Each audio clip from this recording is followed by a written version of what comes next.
c'est au cœur même de la pensée mathématique, appelons-la comme ça, que gît cette tautologie. C'est ce qu'on comprend en lisant, et ce qu'explique très nettement, dans La science et l'hypothèse, Henri Poincaré, lorsqu'il parle de la tentative de démonstration par Leibniz de l'exactitude de l'addition 2 plus 2 égale 4. Donc, Poincaré commence par reprendre la démonstration de Leibniz, qui tente de démontrer de la manière la plus rigoureuse que, en effet, 2 plus 2 égale 4. Et voilà ce qu'écrit Henri Poincaré. C'est très important parce qu'on voit comment on est, où va se nicher ce que j'appelle, moi, la tautologie de la cybernétique.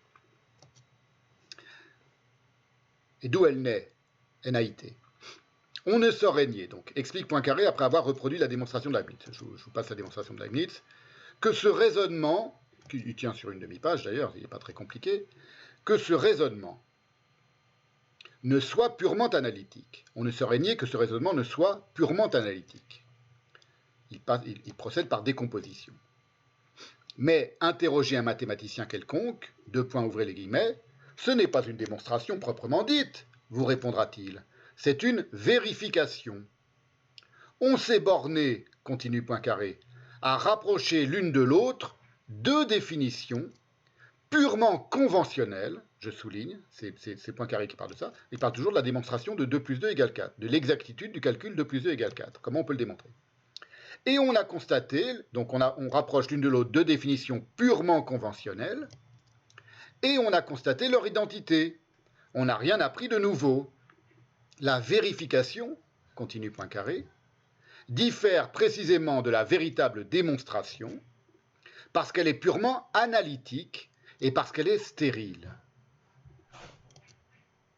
Elle est stérile parce que la conclusion n'est que la traduction des prémices dans un autre langage. La conclusion n'est que la traduction des prémices dans un autre langage. Écoutez bien cette formule parce que j'y reviendrai tout à l'heure. Je vais y revenir d'ailleurs très bientôt à propos d'un film dont je vais vous parler, récent, que j'ai vu, qui s'appelle Persian Lessons, les leçons de persan, de Farsi.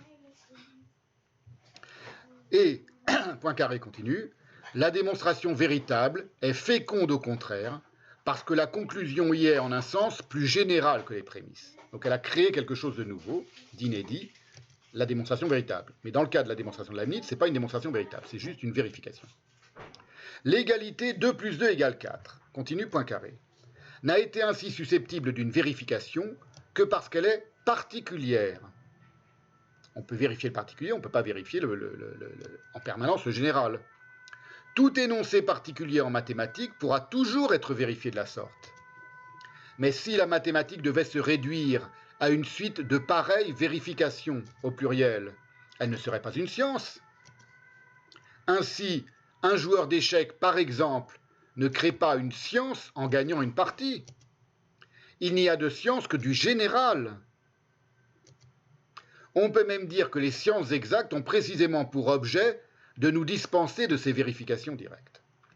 Bon, il y a plusieurs idées très intéressantes. Il n'y a de science que du général, et la cybernétique, qui se veut une science, ne peut raisonner que sur le général, et en même temps, il y a au cœur même de la démonstration mathématique quelque chose qui est de l'ordre uniquement de la vérification de prémices qu'elle-même, arbitrairement, a posées, et d'équivalence de prémices entre elles. C'est une traduction qui va d'une langue à une autre langue, et qui donc n'invente rien de nouveau, et ne crée rien de nouveau. Et c'est très intéressant parce que la comparaison par Poincaré entre les sciences exactes et les échecs, elle est d'autant plus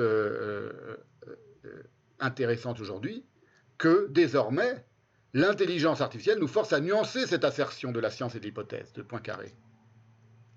Et d'ailleurs, Poincaré y revient. Il s'est écrit en 1902, je crois, la science et l'hypothèse. Donc il revient sur la distinction qu'il fait entre la science, la mathématique et les échecs. C'est à la conclusion de ce chapitre qui est consacré à la nature du raisonnement mathématique, c'est son titre. il explique que seule l'induction, le raisonnement par induction, est réellement créateur. L'induction seule est véritablement créatrice. Je vous rappelle la définition classique de ce que c'est qu'une induction par rapport à une analyse. C'est dans le Trésor de la langue française. C'est un type de raisonnement consistant à remonter par une suite d'opérations cognitives de données particulières, des faits, des expériences, des énoncés, à des propositions plus générales, donc c'est le chemin inverse de l'analyse, qui part du général pour aboutir au particulier, à des propositions plus générales de la déduction, donc l'induction va dans le sens inverse de la déduction, elle remonte des particuliers, des cas particuliers à des propositions plus générales, et je continue la définition du Trésor de la langue française, du TLF, de cas particuliers au pluriel à la loi qui les régit, des effets à la cause, des conséquences au principe, de l'expérience, conséquences au pluriel, principe au singulier, de l'expérience à la théorie. Ça, c'est l'induction. Et voilà ce qu'écrit Henri Poincaré à la fin de ce chapitre Nature du raisonnement mathématique. Nous ne pouvons nous élever que par l'induction mathématique. Et l'induction mathématique, c'est un type particulier de l'induction plus générale. C'est une opération, je vous donne toujours la définition dans le TLF. Opération, donc l'induction mathématique, c'est une opération consistant, une fois établi qu'il est légitime d'étendre une relation d'un terme au terme suivant de la même série, à généraliser en l'étendant de proche en proche à tous les termes de la série. Donc c'est une généralisation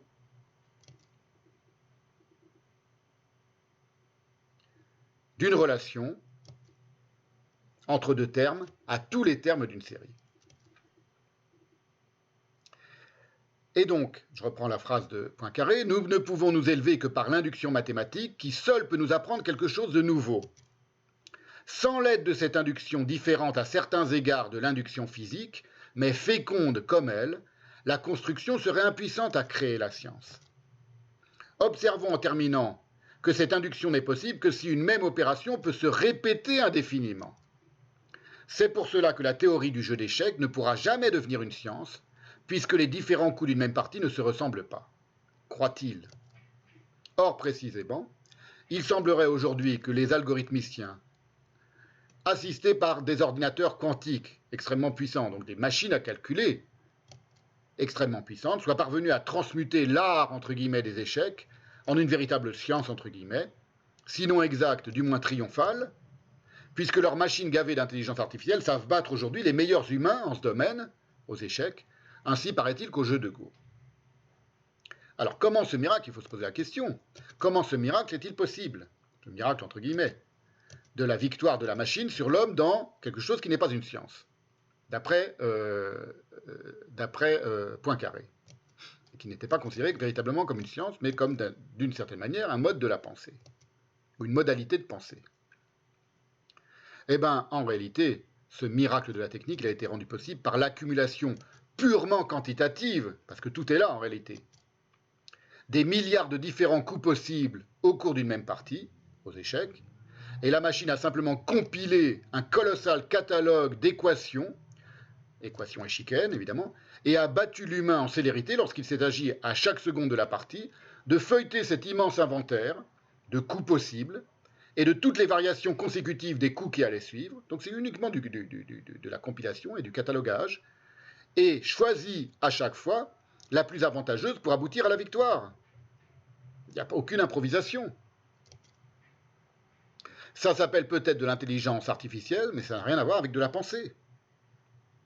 Il n'y a aucune improvisation en réalité dans le déroulement d'une partie d'échecs par ordinateur. L'enseignement apporté par cette humiliante défaite de l'humain par la machine est très simple. C'est que ni le jeu d'échecs, ni la science ne réclament véritablement de propension à la pensée. Ni le jeu d'échecs, ni les échecs, ni la science ne sont de véritables pensées.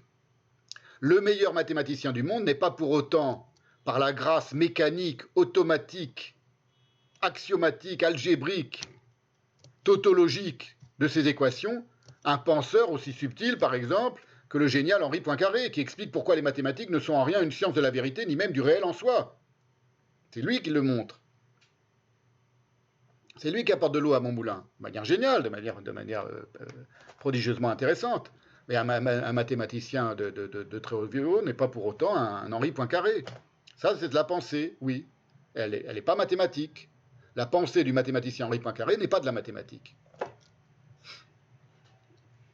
Le point commun entre les sciences et les échecs, et ce qui les éloigne irréversiblement de la pensée, c'est que si ceux-ci, comme celle-là, les échecs et la science, sont des langages. Je vais un peu plus loin dans l'idée, c'est pas juste, c'est pas de l'invective, je suis pas en train de dire que la science n'est pas de la pensée parce que je n'aime pas les scientifiques. Il y a une raison précise pour laquelle je dis ça. Les échecs, comme la science, ce sont des langages. Ce ne sont pas des langues, ce sont des langages. C'est-à-dire des abstractions intellectuelles réductibles à des séries de symboles, que ce soit les équations algorithmiques dans le cas des mathématiques ou des sciences, ou la notation algébrique, là, dans le cas des jeux d'échecs, vous savez, la fameuse notation algébrique des jeux d'échecs, c'est-à-dire ni plus ni moins qu'une autre forme d'équation, mais ce ne sont pas des langues. La différence entre un langage et une langue, c'est qu'un langage ne vaut que par les relations qu'il établit transversalement entre ses propres éléments, lesquels demeurent du coup parfaitement interchangeables.